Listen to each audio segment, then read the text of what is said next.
국회가 정상적으로 논의해 나갔으면 좋겠다는 생각이 들어서 저는 늦지 않은 시기에 국민의 힘이 결단하지 않을까 그런 생각이에요. 왜냐하면 저는 네. 국회가 네. 모여서 싸우라는 건데 네. 모여서 논의하고 네. 해서 해결하는 건데 네. 거기는 아예 안 들어온다면 네. 대안이 있을까요? 네. 2년 동안 안 들어오고 장외투쟁을 할 수 있을까요? 저는 불가능하다고 보거든요. 그래서 네. 저는 네. 합리적으로 얘기를 했고 또 국민의힘에게 그 배당된 상임위원회가 네. 국토위원회, 산자위원회, 교육위원회, 보건복지위원회 등 네, 중요한 주요한 위원회죠. 상임위원회들을 사실은 네, 배당을 네. 하면서 네. 합리적인 권력관계를 만든 거잖아요. 들어오실 때가 됐다 이런 네. 생각이 듭니다. 그러니까 논쟁을 할 맞아요. 거면 들어와서 회의장 들어와서 하는 싸워라. 네. 그래서 저는 예전에 김대중 대통령도 그렇고 네. 국회의원은 국회에 들어와서 싸워야 된다. 네. 이 원칙을 잘 지켜나가는 게 필요하겠다. 이런 생각입니다. 저는 글쎄요. 제가 보기에는 국민의힘 의원들도 다 알고 있거든요. 네. 선거관리위원회는 민주당 정부에만 있었던 건 아니잖아요. 그럼요. 국민의힘 정부에서도 네. 동일하게 네. 그 선거관련의 역할을 담당하면서 네. 네. 본인들이 문제 제기할 때도 본인의 정부에서 발생했던 문제가 많아요.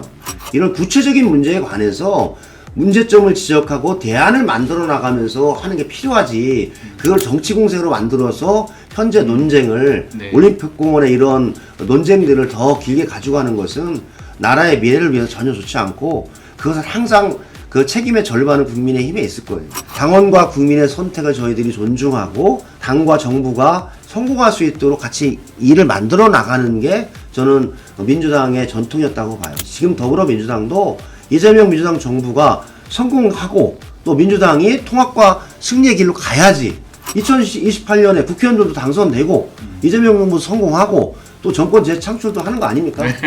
그렇죠. 네. 아니 어떤 사람이 대표가 네. 됐어요. 네. 그런데 매일 쌈박질하고 내분이 있고 매일 싸우고 이재명 정부가 성공하지 않으면 누가 공천권을 가진 듯 2028년에 당선될 수 있을까요? 그렇죠. 저는 그래서 네. 그건 별로 의미 없는 행위다 이런 네. 생각합니다. 지금 이제 행안위 전체 회의도 열지 못하고 있다고 말씀을 하셨잖아요. 근데 이제 어쨌든 국민의힘은 이제 법사위로 촉발된 뭐 여러 가지 뭐 이제 주장을 하면서 이제 보이콧을 지금 이어가고 있고 이게 좀 제가 보기에도 쉽게 풀릴 것 같지는 않은 그런 분위기인데 그러면은 뭐 대화는 계속 해봐야 되겠습니다만 나머지 상임위도 민주당이 가져오는 것 외에는 방법이 없습니까? 어떻게 이 아직 문제를 뭐 풀어야 되나요? 아직은 민주당에서 그렇게 생각하지 않고요. 저는 합리적으로 좀 해결됐으면 좋겠다. 네. 왜냐하면 그 전체 300석 의석 중에 네. 여야가 상임위원장을 11대 7로 나눈 거는 국민의 뜻이기 때문에 네, 네. 그 국민의 뜻이 반영되는 상임위원장의 네. 의석수를 가지고 국회가 정상적으로 논의해 나갔으면 좋겠다는 생각이 들어서 저는 늦지 않은 시기에 국민의 힘이 결단하지 않을까 그런 생각이에요. 왜냐하면 네네. 저는 네. 국회가 네. 모여서 싸우라는 건데 네, 네. 모여서 논의하고 네. 해서 해결하는 건데 네. 거기는 아예 안 들어온다면 네. 대안이 있을까요? 네. 2년 동안 안 들어오고 장외투쟁을 할 수 있을까요? 저는 불가능하다고 보거든요. 그래서 네, 저는 네. 합리적으로 얘기를 했고 또 국민의힘에게 그 배당된 상임위원회가 네. 국토위원회, 산자위원회, 교육위원회, 보건복지위원회 등 네, 중요한 주요한 위원회죠. 상임위원회들을 사실은 네, 배당을 네. 하면서 네. 합리적인 권력관계를 만든 거잖아요. 그래서 네. 저는 이제 어느 정도 그 뜻이 다 하였으니 이제 들어오실 때가 됐다 이런 네. 생각이 듭니다. 그러니까 논쟁을 할 맞아요. 거면 어. 회의장 들어와서 들어와서 하는 싸워라. 네. 그래서 네. 저는 예전에 김대중 대통령도 그렇고 네. 국회의원은 국회에 들어와서 싸워야 된다. 네. 이 원칙을 잘 지켜나가는 게 필요하겠다. 이런 생각입니다. 네. 알겠습니다. 지금 주요 행안위 현안으로 선관위 개혁 말씀해 주셨는데요.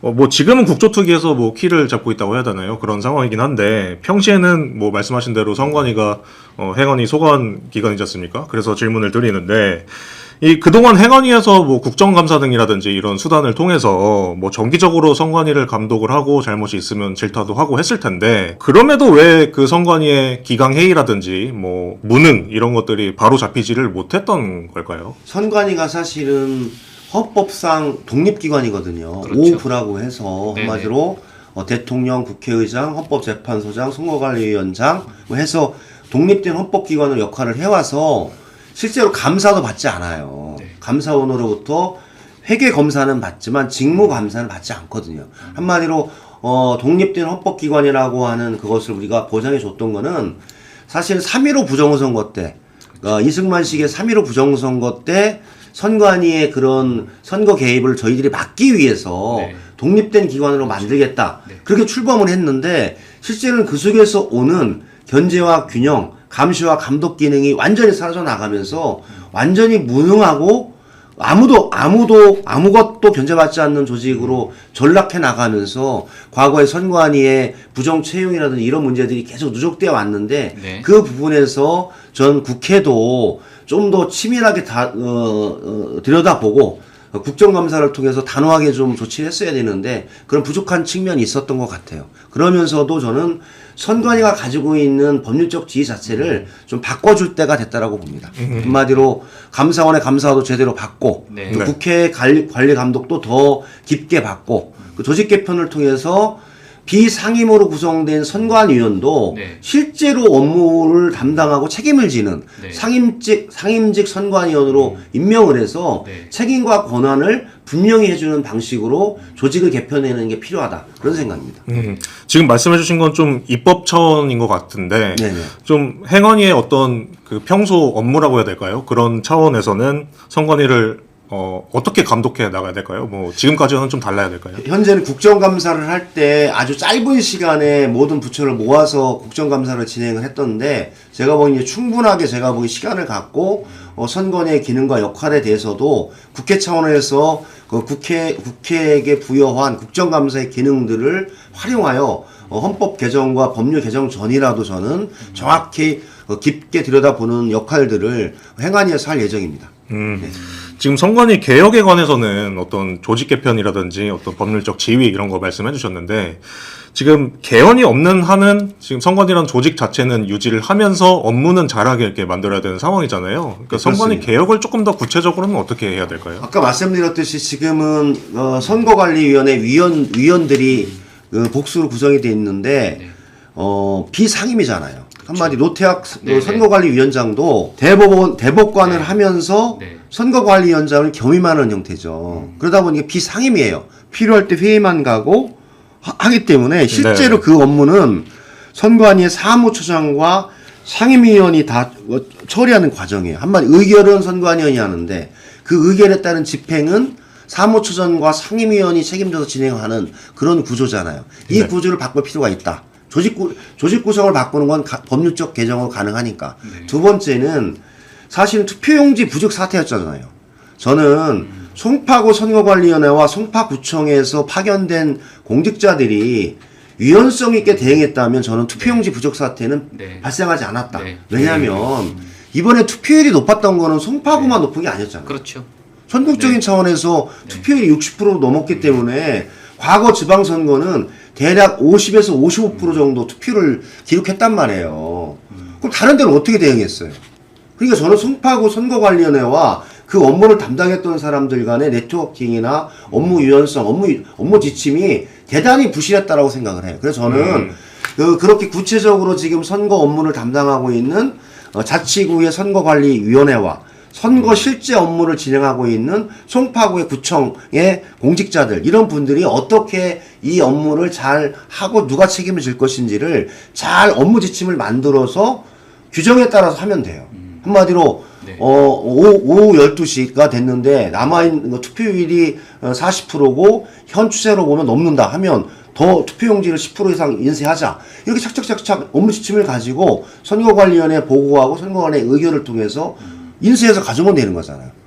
사실 그렇게 대응을 해왔던 거예요. 이번에 사실 잘 못했고 50% 인사라고 하는 잘못된 규정에 따라서 유연하게 대응을 못했던 거죠. 저는 이렇게 아주 구체적인 부분까지 업무 지침과 그에 따르는 시행령 법률을 만드는 게 필요하다 그렇게 보고 있습니다. 세세하게. 예. 예. 저기 뭐 아직도 잠실 개표소 이제 봉쇄 시위가 뭐 아직도 좀 진행되고 있고 그렇죠. 아직도 국민의힘 일각에서는 거 봐라 부정선거 뭐 이게 실체 있는 거 아니냐 뭐 예, 이런 주장을 예. 뭐 하는 뭐 전체는 아닙니다만 그런 또 일부 또 분위기도 있고 또 한편으로는 이번 투표 용지 부족 사태가 행정안전부의 책임이다. 뭐 이렇게 뭐 주장해서 또 여당 의원들의 반발도 사기도 했는데 이런 어떤 보수 일각의 움직임이나 국민의힘 상황에 대해서는 어떻게 보고 계세요? 전 제가 보기에는 국민의힘 의원들도 다 알고 있거든요. 네.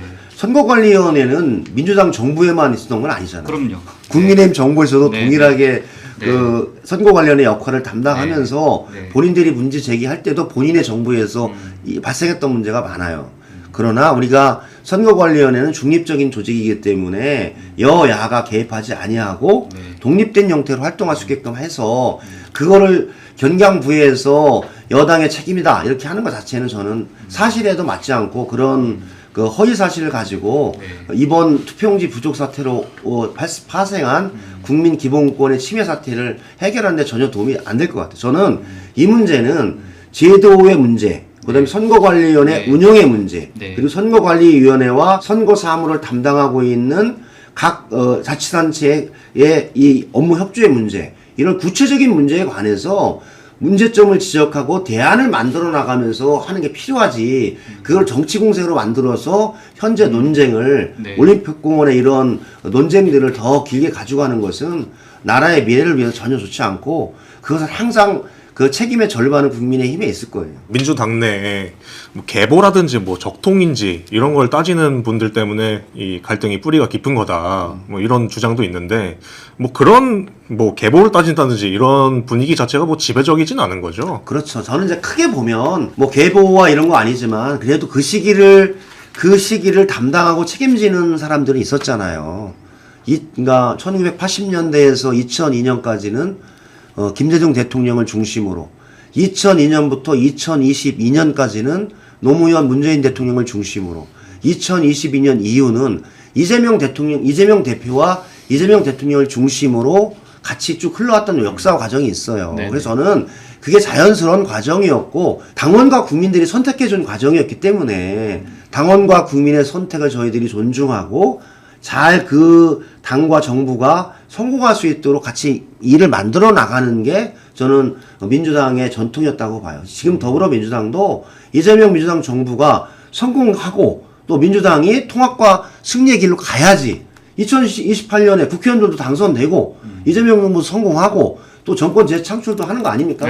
그렇죠. 네. 아니 어떤 사람이 대표가 네. 됐어요. 네. 그런데 매일 쌈박질하고 내분이 있고 매일 싸우고 이재명 정부가 성공하지 않으면 누가 공천권을 가진 듯 2028년에 당선될 수 있을까요? 그렇죠. 저는 그래서 네. 그건 별로 의미 없는 행위다 이렇게 네. 생각합니다. 그러니까 지금까지 갈등을 딛고 잘 흘러왔던 대로 또 흘러가자. 저는 제가 보기 그렇게 가는 부분들이 민주당의 DNA이고 그렇게 갈 충분한 역량과 우리 구성원들의 절제 이런 것도 있다. 그리고 당원들도 그에 맞는 당대표 후보를 선출할 것이다 이렇게 생각하고 있습니다. 네, 알겠습니다.